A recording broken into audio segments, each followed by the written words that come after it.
All right, so on today's episode of Straight Up, we have our guest Dominick Ngantou. Dominick is an artist and entrepreneur here from Chicago with hits like Mista Policeman and Come and Funk. He is also the founder and leading member of Elite Society.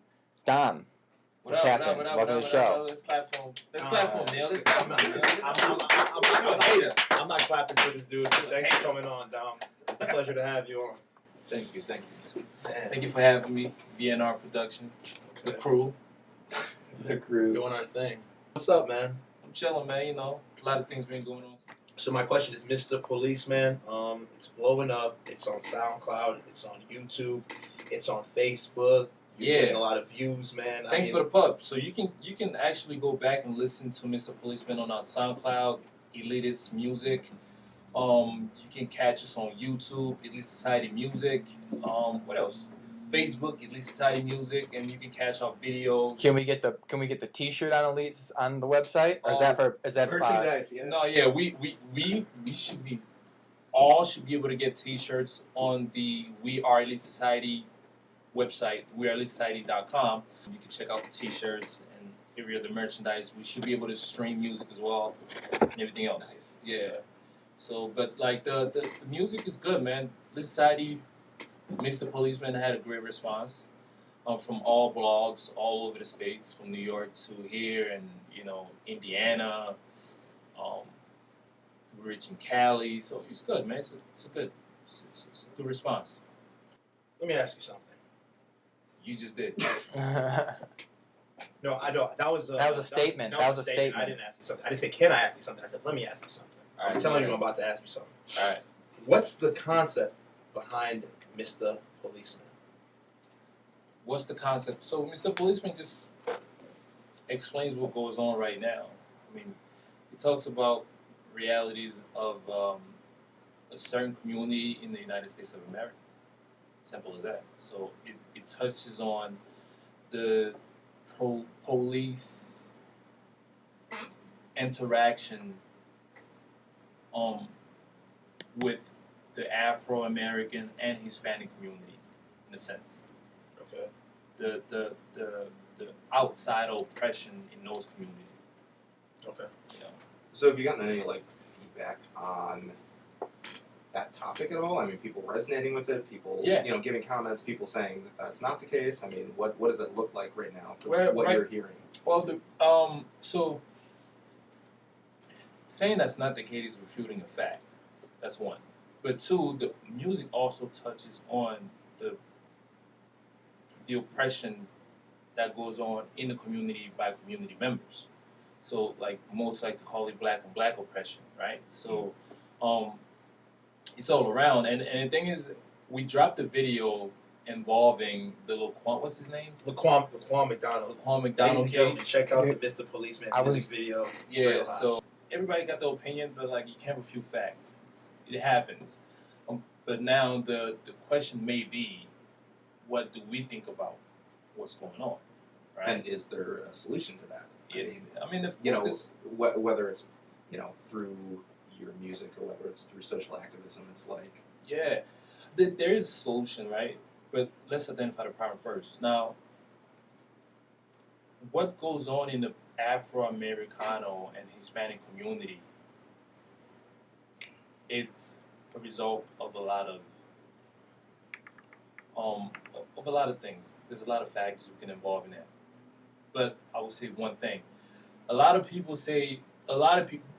as much as we may think that we're just being oppressed, we have to take in we have to take in consideration that we are not totally blameless for what's going on.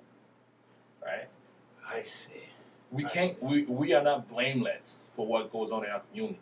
So where do you find yourself in the midst of that conversation? I'm not a social activist. Yeah. It's not what I'm not. Unlike a boy, Illinois. Yeah, I'm not.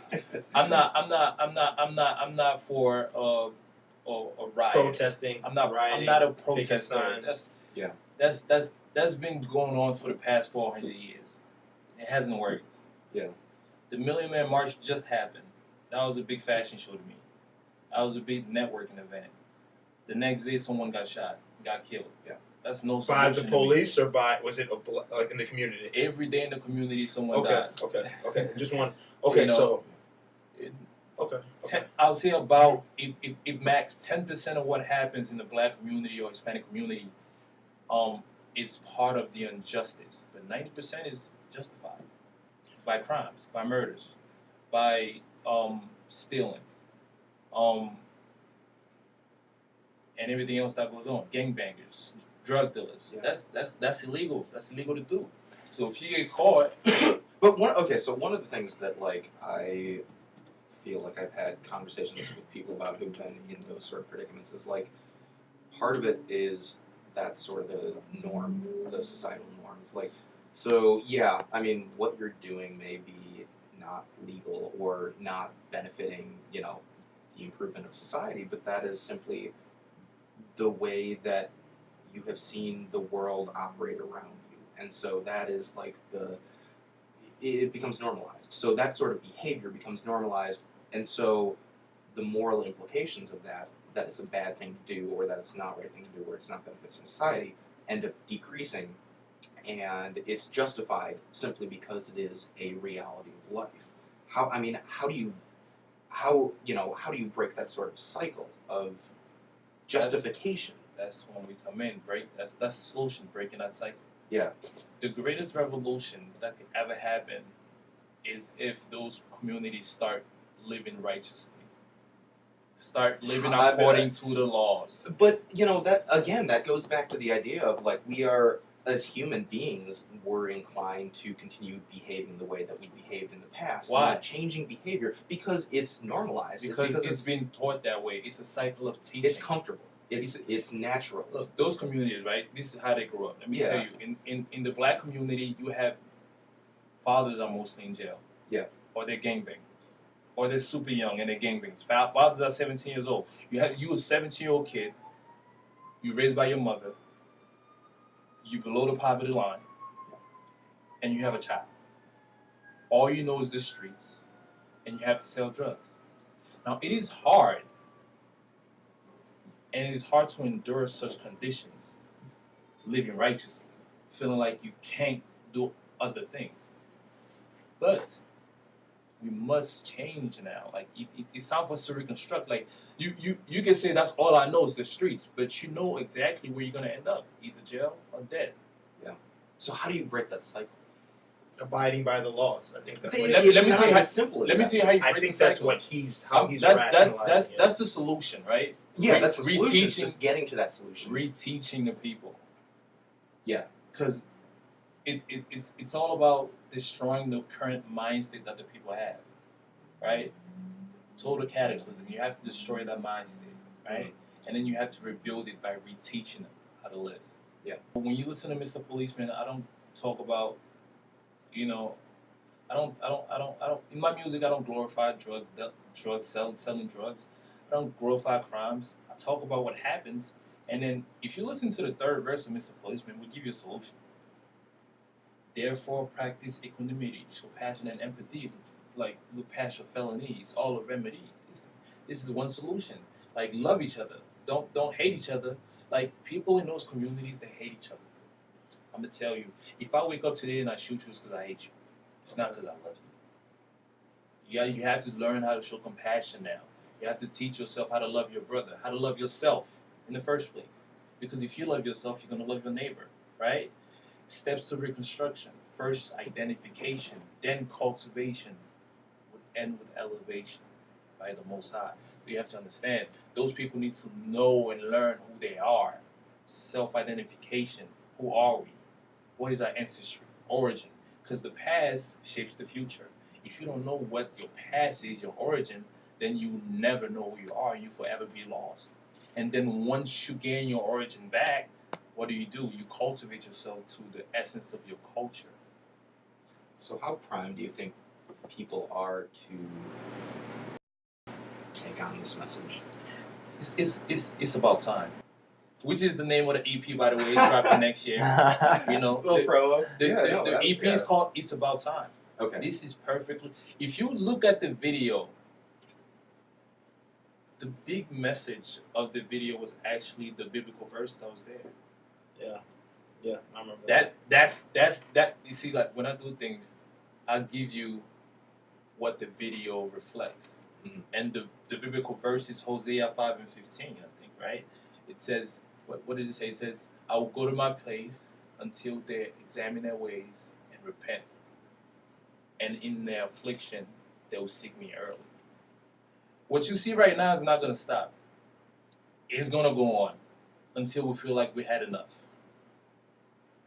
Okay, Dom, so can I clarify The bodies something? will be adding next year and next year and next year and coming up until Yeah. we feel like, oh, damn, we can't do it no more. I mean, it just That's what I Okay, think. so let me just clarify, because for me, it's all about Mr. Policeman. Yeah. We can get into a social activist debate, whatever. But I think it's intertwined. But yeah, but that's where it goes. No, but okay, so this track, Mr. Policeman, right? Yeah. It talks about the police injustices in the Mhm. black and Hispanic minority communities, all Mhm. right?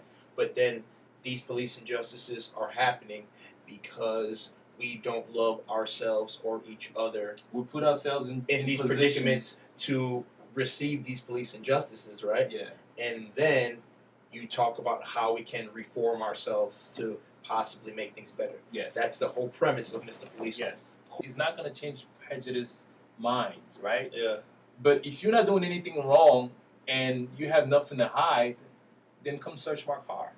Yeah. You get what I'm saying? Yeah. I may be a black guy riding in the car. If I'm clean, if I ain't riding dirty, like Chameleon, right? And the police Shout is out to still- Chameleon. That was a great track, by the way. It made high school so much easier for us. you Please know, continue, Dom. and if the police is still prejudiced against me and stops me just because I'm black, for whatever reason, right?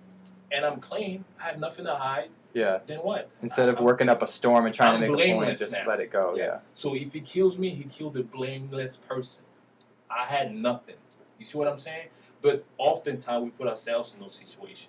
But, Dominic, a lot of these police injustices that have been happening are to gentlemen and guys who are blameless. I mean, Well, not necessarily. well, yes, Freddie Gray was blameless. But I mean, Freddie Gray was. Laquan McDonald was not breaking any laws. But you looking It at isn't against the law to hold listen. a pocket knife. But this is the thing. I'm not disagreeing with you. But you are looking at one out of a bunch that died. See the problem? We always single out one, but we never talk about the others. There's many people that died.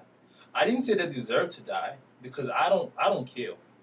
No one has the power to kill, right? But one. But at the end of the day, if it was their time, it was their time. But like Freddie Gray is one person out of a million. Like I said, the injustice that's done to our communities is less than 10%. So, How about the 90%? so basically, what he's saying, ladies and gentlemen, is that in order for the police to respect us, we must respect ourselves. Perfect. We need to mitigate, alleviate, suppress, All those big whatever. words. Yeah, all those big words that Rick Storcell taught me. All right, our communities, and help each other so the police don't do us wrong. That's let me take a simple example for the kids, for everybody that's watching, right? If you have a dirty house, right, and I come to your house, do you think I'm going to throw the trash in the garbage where it's supposed to be? I'm most likely to throw the trash wherever, right? Because your house looks like a garbage house, right? But if I'll come to your house and I see you organized, and you want things done a certain way in your house, You're have more inclined to respect. I'm more inclined to that. respect Yeah. that. You see Okay. what I'm saying? Yeah. Like, our community is in disarray. What makes you think anybody's going to respect us?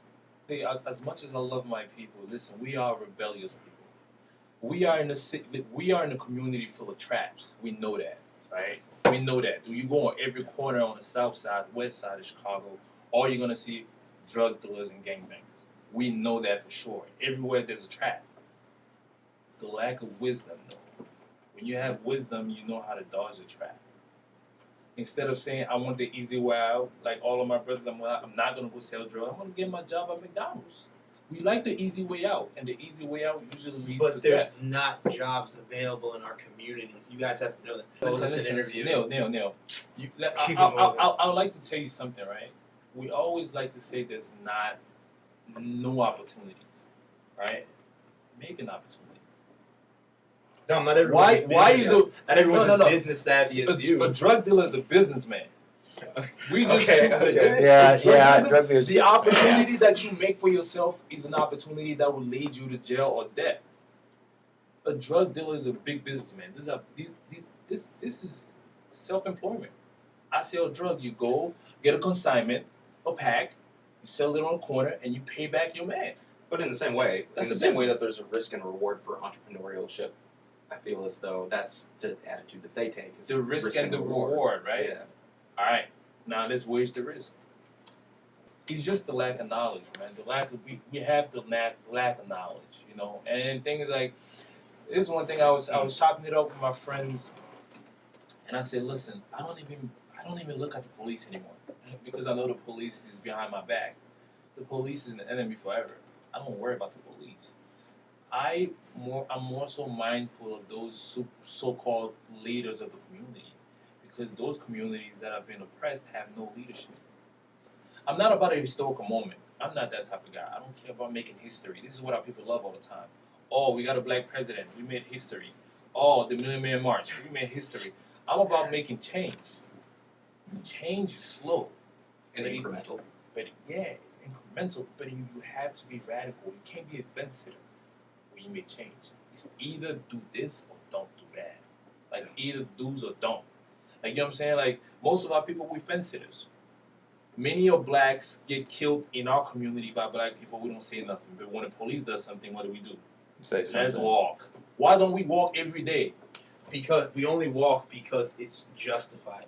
That's why we walk. So it isn't because the police. But justification is from perspective. It's based on your perspective. If somebody gets bailed out of jail for shooting the shit out of a black man, that's justification. Listen. I agree with you, Neil. I agree with you. That's why we don't. But I agree and I disagree. As much as we stand up for our people and our children when they get killed by the police, we should also stand up for those who get killed by their brothers. I think the standing up only happens because it's justified.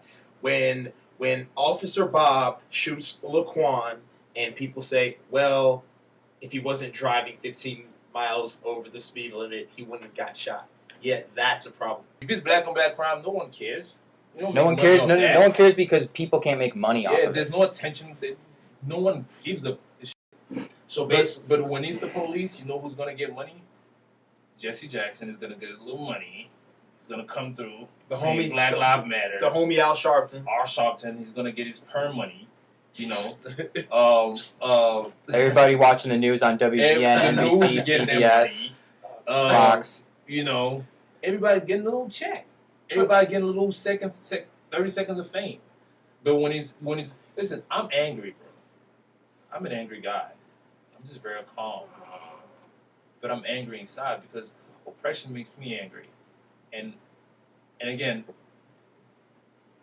if you're my enemy and you kill one of mine, I expect that from the enemy. But if you're my so-called brother and you kill one of ours, I didn't expect that from you. It's like you turning against me. Or it's like your friend, or it's like Rick snitching on you or doing something against you and you didn't expect that. Would you be more mad at the enemy that you expected it from or your friend? Ricks isn't a snitch, you guys. We need all the street cred we can get. Ricks is not a snitch. No, this is an example. I mean, like, you see what I'm saying? Like, I'm not mad. You see, listen, when the police does things, they've been doing this for the past 200 years. Set the dogs, that's what they're paid to do. But who taught us, Dom, how to do that? How to do what? How to hate each other. That's the thing. A wise man once told me that there's a house Negro and there's an infield Negro, and Massa teaches them to hate each other. We know that, right? So it's also. So we know that, right? We know that. No, look. So we know who taught us, right? But does that matter anymore? We know that. Now we need the black community doesn't know that. Listen, they know. We know that rioting is not a solution. We know that. Well, I think the issue comes down to the list of priorities that people face in these particular communities. It's like, while we're having these sort of philosophical, large conversations, what are their main concerns? One is probably survival. You know, day-to-day food, making sure that you have food for your, income for your family, whatever the case may be. That's your number one priority. Second is survival of your environment. It's like your environment's for the most part, you can say is not safe in one form or another. Yeah. And so you have, supporting your family, supporting yourself, surviving in the environment, and then comes this sort of philosophical debate. Let me ask you a question. What makes those communities unsafe? Right? Let me tell you. If there was no policing in our communities, where would be the black man right today? Let me ask you, if there was no officers coming through our communities, if there was no policing, with the way we are right now, without mental state of mind right now, what would be the black man right now? Who would be all dead? Who would be all dead? Because all we do is kill each other. We rob and we kill. The small policing that we do have actually help us just a little bit. Because the biggest oppressors are our people. Boo. Dom, what do you think? Dom, what do you think it is? Because if you, it's the truth. It's the truth. It's the truth. Just imagine. We talked about it last. Just imagine if there was no more killings in our communities, and I think by our people. Even if the police still killed us, it would be less than 10%. You know what? The number will go drastically down. Absolutely. If there's 500 bodies in Chicago, the police only got 10 bodies or 20 bodies. But we got 490 bodies. Yeah. What's up with that?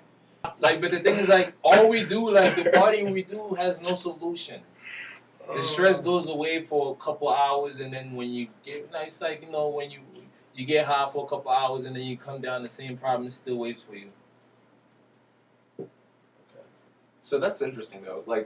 Because it sounds like a lot of your work centers around this sort of self-realization of understanding the power that we have as individuals and as our own community. Yeah, that's the only thing that's important. Where does that come from? I've been like that since the beginning of time. That's not true. I actually showed him how to do that. I taught him to empower himself through his music, and I'm so happy to see him doing great things, man. No, but I think I get what the overall, what the slight difference is, with what you were saying, Rick's, and you too, Dom, you got your high, but then the problem is still there. But there's a difference between doing your thing to try and escape your problem or escape reality, and there's a difference between knowing there's a problem and living it up, doing your thing, and not letting it get to you, and then when you're done doing your thing, later address that problem. Yeah. You can't let it control your life, you gotta have time for yourself so you have energy to attack it or whatever it is. And I'm gonna tell you something, Rick, a lot of people make music, I'm gonna use what you said, a lot of people they make music to escape. I don't escape the problems of music. A musician will tell you, man, my studio is my escape. But my studio is where I have my drawing boards. You address the problems. And I address the problems in the studio instead of escaping the problem. And the studio is not my high. You know what I'm saying? I enjoy what I do because that's my talent. But I use that to address the problem. I don't run away from the problems. Once you decide to take this road, right, onto redemption and righteousness, right, you have to kind of reroute everything that you've been doing. So a lot of my catalog was rewritten. Because a lot of my friends even ask me, so why the drastic change? And my response is, do you have to wait until something happens to you for you start walking in the righteous path? I think that's a phenomenal note to end on. That's a powerful. That is very powerful. What are your final thoughts on just everything? The conversation, your music, just any last words that you have to say? Yeah, I mean, I think again, I like to thank Str8 Up for being straight up. The music is straight up. The music is powerful. The music is substantial. Real recognizes real. Real recognizes real. We're gonna keep doing what we do. We're not looking for fame, but we're looking to conquer. And what we're looking to conquer is we're looking to conquer the minds of those who are willing to listen. Perfect. Shout out to VNR Production, Str8 Up, Society, we in the building, will forever be. And all praises to the Most High. What else? Right on. Amen, man. That's good. Thank you, Dom. Thank you for coming on the show. Can't wait to have you back. And that is all for this episode for Str8 Up. Keep it real. Yeah.